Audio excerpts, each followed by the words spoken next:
Hi there.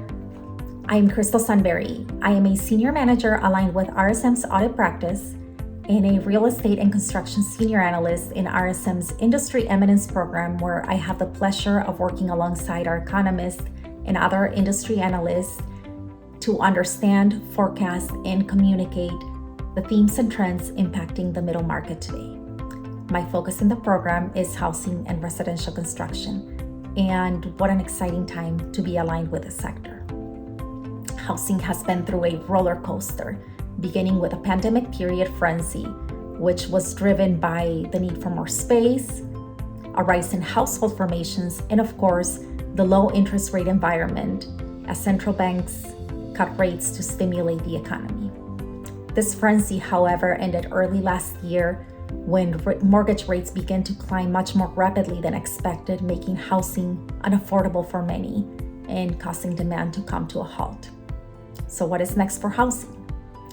While mortgage rates and economic uncertainty are expected to persist, limiting the demand for housing inventory remains low, and demographics remain favorable for businesses in this sector as millennials, the largest adult cohort making up approximately 22% of the US population, are at prime home buying age.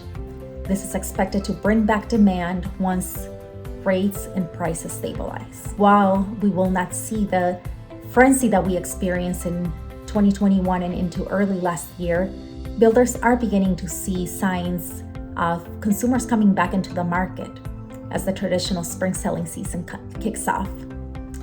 As builders continue to strategize, some of the trends that they will need to be paying close attention to are the interest rate environment, as the impact of expected policy changes by the Federal Reserve make their way into the mortgage market, given the direct impact of mortgage rates on affordability and consumer decisions to make home purchases. And construction costs. On the materials front, while supply chains have largely stabilized, builders will need to be paying close attention to the impact of any lingering supply chain issues, as well as other inflationary pressures on material costs. On the labor front, skilled labor remains scarce given the aging workforce, dwindling immigration, and much of the younger generation no longer going into the trades. Builders and construction companies at large should not only focus on recruiting students into the trades, but also the recruitment and development of women, as construction has been historically a male-dominated industry.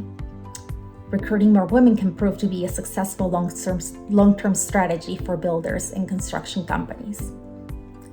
And on the topic of women in the workforce, whether looking at skilled labor or professionals, internal employee network groups such as RSM STAR, which focuses on stewardship, teamwork, advancement, and retention of women, are great avenues for companies to attract more females into the workforce. I have been a member of STAR since joining RSM and have built relationships with some amazing leaders in the firm who have mentored me and supported me throughout my career, as well as many of our up-and-coming leaders who have given me the opportunity to mentor them and pay it forward. Through STAR, I have also participated in leadership development programs and self-advocacy trainings, which have helped me tremendously in visualizing myself as a leader and advancing my career at the firm. Employee network groups such as STAR are one of the secrets to RSM's amazing culture and part of what makes me show up for my clients and my teams every day, and also makes my role here at the firm very rewarding.